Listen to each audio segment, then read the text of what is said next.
Sistem pencernaan terdiri dari sekelompok organ dan kelenjar yang bekerja memecah makanan agar dapat menyerap nutrisi.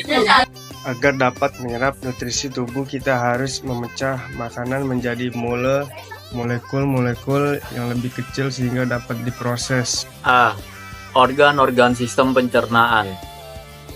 Urutan makanan yang melewatinya organ-organ dalam sistem pencernaan adalah: yang pertama ada mulut.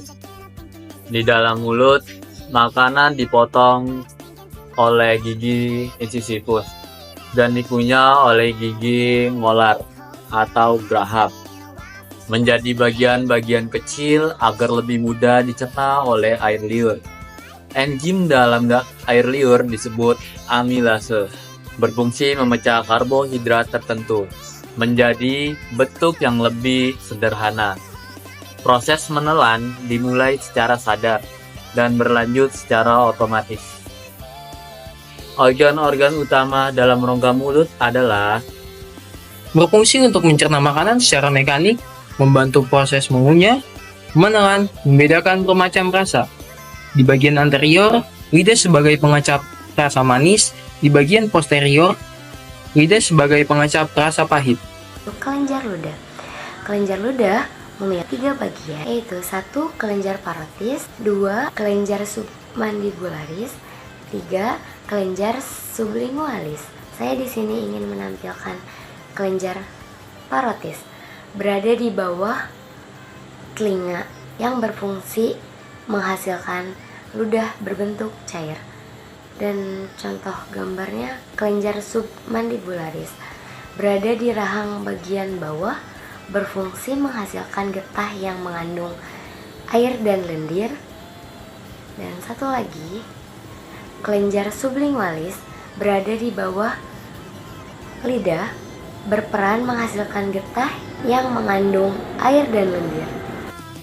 Organ-organ sistem pencernaan terdiri dari beberapa, salah satunya adalah gigi. Seperti yang kita ketahui, gigi pada orang dewasa totalnya adalah 32, 16 rang atas dan 16 rang bawah. Fungsi dari gigi sebagai bagian organ-organ sistem pencernaan adalah untuk memotong dan mengunyah makanan yang masuk ke dalam mulut atau sebagai alat pencernaan mekanik. Tujuannya adalah agar makanan yang dipotong dan dikunyah menjadi lebih kecil, agar lebih mudah untuk dicerna oleh lambung. Tenggorokan faring merupakan penghubung antara rongga mulut dan rongga kerongkongan.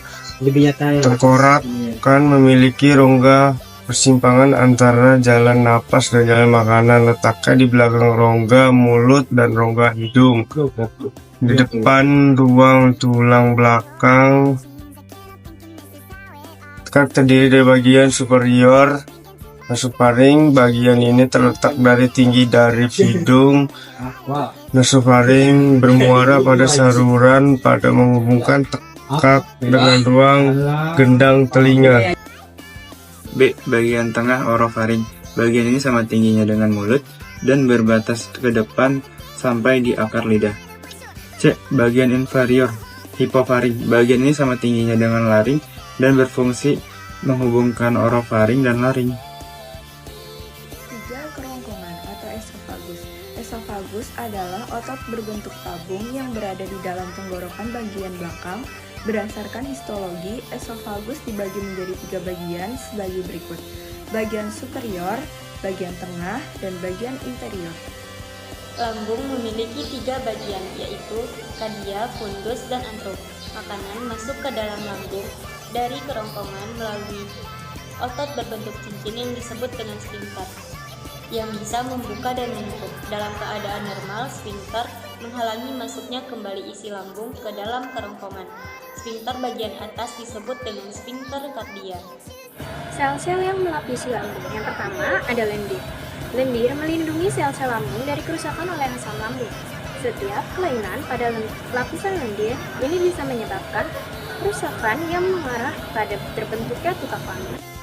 Sel-sel melapisi lambung dibagi menjadi 2. Lendir itu ada asam klorida atau HCl.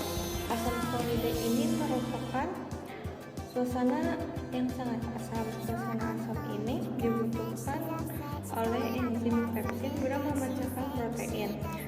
elemen lambung yang ini juga berperan sebagai penghalang terhadap infeksi dengan cara membunuh berbagai bakteri. Nah, yang C itu ada prekursor pepsid. Ini adalah enzim yang bertugas memecah protein dalam makanan. Usus duodenum atau usus 12 jari adalah bagian pertama dari usus halus yang berfungsi mengubah makanan menjadi nutrisi yang dapat digunakan tubuh. Usus jejunum adalah usus kosong bagian tengah dari usus halus yang berfungsi untuk menyerap gula, asam amino, dan asam lemak. Berwarna tua karena memiliki banyak pembuluh darah. Usus ileum bagian terakhir dan terpanjang dari usus halus yang berfungsi untuk menyerap nutrisi dan air dari makanan. Bagian terakhir dan terpanjang dari usus halus. Usus besar. Usus besar atau kolon adalah bagian nutrisius yang terletak di antara usus buntut dan rektum. Fungsi utama dari organ ini adalah untuk menyerap air dari feses. Usus besar terdiri dari immunocolon ascendens itu sebelah kanan, yang kedua ada kolon transversum, yang ketiga ada kolon descendens dari sebelah kiri, dan terakhir itu ada kolon sigmoid di penghubungan dengan rektum. Usus buntu atau cecum adalah suatu kantung yang terhubung pada usus ileum, serta menjadi bagian kolon yang menanjak dari usus besar. Dan umbai cacing atau biasa disebut appendix adalah organ tambahan pada usus buntu. 9. Rektum. Rektum berfungsi sebagai tempat penyimpanan feses sementara. Saat penuh dengan tinja, rektum akan mengirim sinyal pada otak sehingga muncul rangsangan ingin buang air besar. Ke-10. Anus. Anus memiliki dua otot sfinkter yang berfungsi menahan tinja di dalam tubuh sampai tiba saatnya keluar. Pankreas adalah organ pada sistem pencernaan yang memiliki dua fungsi utama, yaitu menghasilkan enzim pencernaan serta beberapa hormon penting seperti insulin. Pankreas terdiri dari dua jaringan dasar, yaitu 1. Acini yang menghasilkan enzim-enzim pencernaan. 2. Pulau pankreas yang menghasilkan hormon. Hati atau hepar berfungsi sebagai tempat penyimpanan sementara untuk fesis saat penuh dengan tinja. Rektum memberi sinyal pada otak sehingga muncul rangsangan ingin buang air besar. Peran penting dalam metabolisme dan memiliki beberapa fungsi dalam tubuh termasuk penyimpanan glikogen, sintesis protein plasma, dan penetralan obat. Kandung empedu. Empedu memiliki fungsi membantu pencernaan lemak. Empedu juga sangat berperan dalam pembuangan limbah tertentu dari tubuh, terutama hemoglobin yang berasal dari sel darah merah dan kelebihan kolesterol.